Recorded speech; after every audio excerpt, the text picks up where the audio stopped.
Chemical species, हमारा आज का टॉपिक है केमिकल स्पीशीज। केमिकल स्पीशीज क्या होती है? केमिकल स्पीशीज हमारे साथ ये एटम्स होते हैं, आयन होते हैं, मॉलिक्यूल होते हैं। क्या करते हैं? जो कीमियाई तामुल में हिस्सा लेते हैं, कीमियाई तामुल में हिस्सा लेते हैं। They are atom,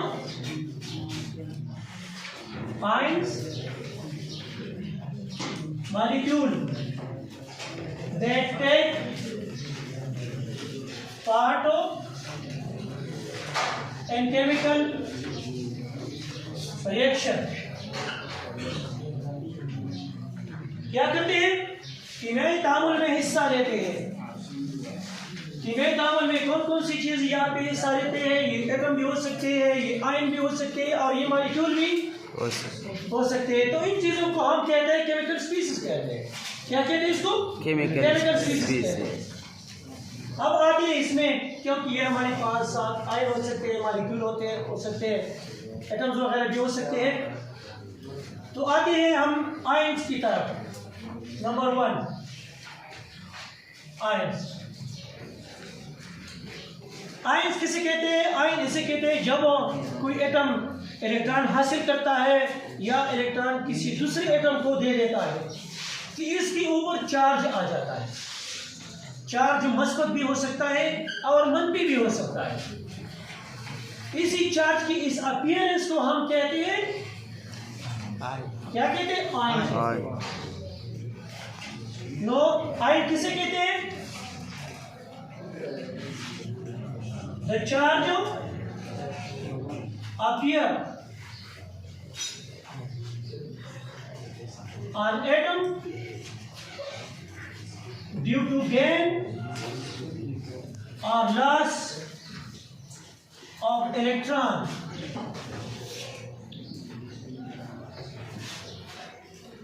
due to gain or loss of electron। Electron लेने या देने से इसके ऊपर जो चार्ज जाहिर हो जाता है, इसको कहते हैं आयन। इस प्रोसेस को हम आयोनाइजेशन कहते हैं। क्या कहते हैं इसको? आयोनाइजेशन कहते हैं। क्योंकि हमने पहले ही पढ़ा है कि एटम जो होता है ये न्यूट्रल होता है, इसमें इलेक्ट्रॉन और प्रोटॉनों की तादाद बराबर होती है। लेकिन जब ये इलेक्ट्रॉन एक से दूसरे में चले जाते हैं तो दोनों के दरमियान इलेक्ट्रॉन की डिस्टर्बेंस आ जाती है। एक में इलेक्ट्रॉन की तादाद ज्यादा हो जाती है और दूसरे में कम हो जाती है। तो इसी वजह से और के ऊपर ये चार्ज पैदा हो जाता है। इसको कहते हैं आयन। चार्ज की अपीयरेंस को कहते हैं ड्यू टू गेन और लॉस ऑफ इलेक्ट्रॉन। इलेक्ट्रॉन के लेने या देने की वजह से आयन कहते हैं। अब ये आयन हमारे पास दो किस्म के होते हैं। एक वो आयन होता है जो किसी दूसरे एटम को जब इलेक्ट्रॉन दे दिए जाते हैं तो इसको कहते हैं कौन सा चार्ज? ये हमारे पास हो आयन में भी कैटायन। क्या हो सकता है? कैटायन भी हो सकता है। कैटायन का मतलब क्या है? When an atom give electron to another atom or the charge appear on an atom due to donation of electron। Electron को किसी दूसरे एटम को देने से या इलेक्ट्रॉन को जाहिर करने से, due to loss of electron, जाहिर करने से उसके ऊपर जो चार्ज आ जाता है इसे हम कहते हैं कैटायन। क्या कहते हैं? कैटायन कहते हैं। The charge appear due to loss of electron, due to loss of electron and acquire positive charge। इसके ऊपर हमारे पास मस्बत चार्ज आ जाता है जब ये दूसरे एटम को इलेक्ट्रॉन दे देते हैं। कौन सा चार्ज आ जाता है? मस्बत चार्ज। इसी मस्बत चार्ज को कहते हैं कैटायन। क्या कहते हैं इसको? कैटायन कहते हैं। मसलन एग्जांपल, हाइड्रोजन है इसकी बैरूनी मदार में एक इलेक्ट्रॉन है, इसकी बैरूनी मदार में ये एक इलेक्ट्रॉन अगर ये किसी दूसरे एटम को दे देता है तो इसके ऊपर ये इकाई मस्बत चार्ज आ जाता है, और ये एक इलेक्ट्रॉन एक दूसरे एटम को दे देता है, मस्बत चार्ज इसके ऊपर आ जाता है, तो ये कैटायन बन जाता है। क्या बन जाता है? कैटायन बन जाता है, इसको कहते हैं कैटायन। दूसरा ये वो है एनायन। क्या है? एनायन।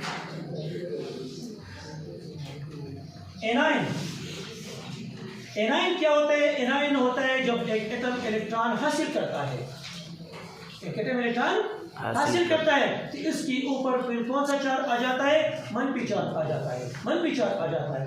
इसी मनफी चार्ज को कहते हैं, क्या कहते हैं?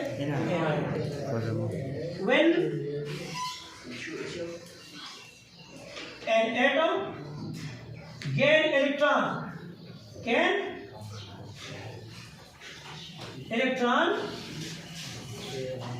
acquire negative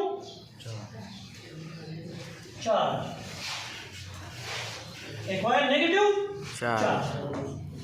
जब एक एटम इलेक्ट्रॉन हासिल करता है, गेन करता है, तो इसके ऊपर एक्वायर नेगेटिव चार्ज, इसके ऊपर मनफी चार्ज आ जाता है। This negative charge species is called anion. Negative charge species को हम क्या कहते हैं? एनायन कहते हैं। क्या कहते हैं इसको? एनायन। मसलन क्लोरीन है, क्लोरीन, इस क्लोरीन की बैरूनी मदार में कितने इलेक्ट्रॉन है? 7 इलेक्ट्रॉन है। उसे एक इलेक्ट्रॉन की जरूरत है अपनी बैरूनी मदार को मुकम्मल करने के लिए, तो ये क्या करेगा? एक इलेक्ट्रॉन हासिल करेगा प्लस 1 इलेक्ट्रॉन माइनस, तो इसके ऊपर क्लोरीन -1 एक माइनस चार्ज आ जाएगा, तो ये एनायन बन जाएगा। क्या बन जाएगा? एनायन बन जाएगा। इधर आप देख सकते हैं कैटायन और एनायन में। कैटायन में हम देखते हैं कि कैटायन में देखते हैं कि जो इलेक्ट्रॉन ज़ाया हो जाते हैं वो तीर के निशान के दाएं तरफ लिखे जाते हैं, यहाँ पे लिखे जाते हैं, लेकिन जब इलेक्ट्रॉन हासिल किए जाते हैं तो इन इलेक्ट्रॉन को हम बाएं तरफ पे लिखते हैं, बाएं तरफ लिखे। अब इसके ऊपर ये मस्बत चार्ज क्यों आता है, मनफी चार्ज क्यों आता है? वजह क्या है इसकी? देखिए जब इसके ऊपर मस्बत चार्ज क्यों आया? मस्बत चार्ज इसलिए आया कि चूंकि एटम न्यूट्रल है, इसमें इलेक्ट्रॉन और प्रोटॉन की तादाद बराबर है। हाइड्रोजन में क्या है? इसी हाइड्रोजन में इलेक्ट्रॉन भी एक है और प्रोटॉन भी एक है। अगर ये एक इलेक्ट्रॉन ये खारिज करता है, दूसरे को दे देता है, तो इसके साथ क्या बन जाते हैं? सिंपल इलेक्ट्रॉन आते हैं और प्रोटॉन एक होते हैं, तो प्रोटॉन की तादाद ज्यादा हुई ना। अब प्रोटॉन के ऊपर कौन सा चार्ज है? मस्बत चार्ज है, तो प्रोटॉन के ऊपर ये मस्बत चार्ज है, इसी वजह से इसके ऊपर फिर मस्बत चार्ज आ जाएगा। इलेक्ट्रॉनों की तादाद से इसकी तादाद ज्यादा हो जाती है, तो इसके ऊपर मस्बत चार्ज आ जाएगा। इसी तरह एनायन में क्या होता है? एनायन में हमने क्लोरीन के बारे में लिखा। क्लोरीन की बैरूनी मदार में कितने इलेक्ट्रॉन है? क्लोरीन में इलेक्ट्रॉनों की तादाद जो है, इलेक्ट्रॉनों की तादाद भी 17 है, प्रोटॉनों की तादाद भी 17 है। लेकिन जब ये एक इलेक्ट्रॉन हासिल करता है, जब ये एक इलेक्ट्रॉन है प्लस 1 इलेक्ट्रॉन, तो इसके इलेक्ट्रॉनों की तादाद 18 हो जाती है। और प्रोटीन कितने हैं? ये 17 है, तो इसकी तादाद प्रोटीन से ज्यादा हो गई ना। प्रोटीन के ऊपर मस्बत चार्ज है, इलेक्ट्रॉन के ऊपर मनफी चार्ज है। एक इलेक्ट्रॉन ज्यादा हुई, एक इलेक्ट्रॉन ज्यादा हुई, इसी वजह से हम लिखते हैं -1। एक इलेक्ट्रॉन किसकी तादाद इससे ज्यादा हुई, तो इसी वजह से कहते हैं कि -1 इलेक्ट्रॉन इसकी। अब अगर कोई एटम 2 इलेक्ट्रॉन हासिल करता है तो इसके ऊपर -2 चार्ज आ जाता है। अगर 3 इलेक्ट्रॉन हासिल करता है तो इसके ऊपर -3 चार्ज आ जाता है। तो ये क्या थी? आयन के बाद हमारे पास जो है वो है दूसरा मॉलिक्यूलर आयन। जिस तरह हमने पढ़ा है कि एटम न्यूट्रल होता है, इसी तरह मॉलिक्यूल भी न्यूट्रल होता है, इसमें भी इनकी तादाद बराबर हो जाती है। लेकिन जब एक मॉलिक्यूल इलेक्ट्रॉन को हासिल करता है या इलेक्ट्रॉन को ज़ाहिर कर देता है, तो इसके ऊपर भी चार्ज आ जाता है, तो इसके ऊपर भी चार्ज आ जाता है। तो इसको कहते हैं मॉलिक्यूलर आयन। क्या कहते हैं इसको? मॉलिक्यूलर आयन कहते हैं। व्हेन अ मॉलिक्यूल गेन और लॉस इलेक्ट्रॉन एक्वायर चार्ज, इसके ऊपर चार्ज आ जाता है जब ये इलेक्ट्रॉन को ज़ाहिर करता है या इलेक्ट्रॉन को हासिल करता है, तो इसके ऊपर चार्ज आ जाता है। इसी चार्ज को, इसी अपीयरेंस को जो मॉलिक्यूल के ऊपर आ जाता है, इसको कहते हैं molecular ion. This molecular ion ये भी कैटायन हो सकता है और एनायन भी हो सकता है। कैटायनिक मॉलिक्यूलर आयन ये कौन सा? Ca, cationic molecular ion. और दूसरा है एनायनिक मॉलिक्यूलर आयन। एक कैटायनिक मॉलिक्यूलर आयन है, एक एनायनिक मॉलिक्यूलर आयन है। कैटायनिक मॉलिक्यूलर आयन के ऊपर मस्बत चार्ज हो जाता है। मस्बत चार्ज होता है क्योंकि ये इलेक्ट्रॉन ज़ाहिर कर देता है, और जो एनायनिक मॉलिक्यूलर आयन है इसके ऊपर मनफी चार्ज होता है क्योंकि इलेक्ट्रॉन को हासिल करता है। जैसे कि CH4 प्लस आयन या CO प्लस आयन, तो इसके ऊपर ये मस्बत चार्ज आता है, इसको कहते हैं कैटायनिक मॉलिक्यूलर आयन। अब इसी तरह जो एनायनिक मॉलिक्यूलर आयन है C2H5 और H माइनस, इसके ऊपर ये मनफी चार्ज आ जाता है, तो इसको कहते हैं anionic molecular ion. Anionic molecular ion, लेकिन एनायनिक मॉलिक्यूलर आयन की निस्बत हमारे पास कैटायनिक मॉलिक्यूलर आयन ज्यादा होते हैं, ये ज्यादा होते हैं। तो जिस तरह एक एटम न्यूट्रल होता है, इसी तरह मॉलिक्यूल भी न्यूट्रल होता है, लेकिन इलेक्ट्रॉन की तरतीब के बदलने से या तादाद के बदलने की वजह से इसके ऊपर भी चार्ज आ जाता है। क्या आ जाता है? चार्ज। इसके ऊपर भी चार्ज आ जाता है। अब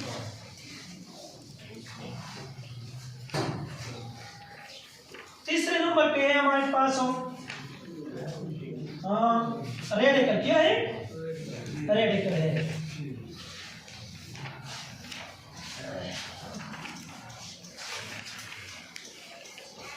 रेडिकल किसे कहते हैं? रेडिकल हमारे पास भी एटम होता है, ग्रुप ऑफ एटम होता है, जो इसकी बैरूनी मदार में सिर्फ एक इलेक्ट्रॉन होता है। क्या होता है? एक इलेक्ट्रॉन होता है, लेकिन इसके ऊपर चार्ज नहीं होता, फर्क नहीं होता है। इनके ऊपर दूसरे जो एनायन होते हैं या कैटायन आयन वगैरह होते हैं, इनके ऊपर चार्ज होता है, लेकिन रेडिकल के ऊपर चार्ज नहीं होता। No radical it may be atom, group of atom have single electron in its valence shell with no charge। इसके ऊपर चार्ज नहीं होता, फर्क ये है, इसके ऊपर चार्ज नहीं होता। एक इलेक्ट्रॉन होता है बैरूनी मदार में, लेकिन चार्ज नहीं होता। कैसे बनते हैं रेडिकल? कैसे बनते हैं रेडिकल? इससे बनते हैं कि बॉन्डेड एटम होते हैं, इनकी इक्वली ब्रेकेज होती है, उनके दरमियान बॉन्ड को इक्वली एक जैसे इसको तोड़ा जाता है। होमोलाइट एक्सप्रेशन जिसे कहते हैं, equally breakage of bond between bonded atom. जो बॉन्डेड एटम है उनके दरमियान बॉन्ड को जब हम इक्वली ब्रेक कर देते हैं, तो उनमें जो इलेक्ट्रॉन होते हैं मसलन क्लोरीन की तरफ आते हैं, CO2 की तरफ आते हैं। CO2 किस चीज से बना? उनके दरमियान बॉन्ड है Cl डॉट, Cl इस तरह का बॉन्ड के दरमियान बना है, कोवेलेंट बॉन्ड इसके दरमियान ये बना है। अब इसकी जब इक्वली ब्रेकेज करते हैं, इक्वली इसको आप इसको ब्रेक कर देते हैं, इसको ब्रोकन डाउन कर देते हैं, तो फिर क्या आ जाता है? 2 क्लोरीन तब्दील हो जाता है, इसके ऊपर ये डॉट बन जाता है, डॉट आ जाता है। रेडिकल को हम इसके जो इलेक्ट्रॉन है इस एटम के ऊपर हम डॉट से इसकी इसका इजहार करते हैं, इसके ऊपर डॉट इस तरह लिखते हैं। तो इस देखिए क्लोरीन को 2 क्लोरीन में तब्दील हो गया, इसके दरमियान बॉन्ड खत्म हो गई। अब हर एक क्लोरीन के साथ ये एक एक इलेक्ट्रॉन है। क्या है? एक एक चार्ज है, इसके ऊपर चार्ज नहीं है, देखते हैं इसके ऊपर चार्ज नहीं है, सिर्फ एक एक इलेक्ट्रॉन है। इसी को कहते हैं रेडिकल। इसको क्या कहते हैं? This radical. ये रेडिकल जो होता है ये बहुत ज्यादा रिएक्टिव होता है, इनकी रिएक्टिविटी बहुत ज्यादा होती है। ये आम लेवल पर आजाद हालत में नहीं रह सकता, ये दूसरे एटम या ग्रुप ऑफ एटम वगैरह के साथ तामुल करके मुख्तलिफ किस्म के मरकबात बना देते हैं। जैसे क्लोरीनेशन का अमल है, क्लोरीनेशन का अमल जो सनलाइट में होता है, इसकी वजह से मुख्तलिफ किस्म के मरकबात मीथेन के साथ जब वो रिएक्शन करते हैं तो मुख्तलिफ किस्म के मरकबात बन जाते हैं। तो ये क्या है? इसको कहते हैं रेडिकल। और रेडिकल में इसका जो इजहार है, इसको हम इस एटम के ऊपर हम एक डॉट लिख देते हैं, डॉट लिख देते हैं। इसी डॉट से हम इसका इजहार करते हैं, तो इससे हमें पता चलता है कि इसके ऊपर क्या है? एक इलेक्ट्रॉन है। तो ये किस चीज से बनता है? ये जो बॉन्डेड एटम होते हैं उनको होमोलाइटिक फिशन से बन जाता है, होमोलाइटिक फिशन से ही बन जाता है, रेडिकल बन जाता है। और फिर आगे कीमियाई तामुल में हिस्सा लेते हैं।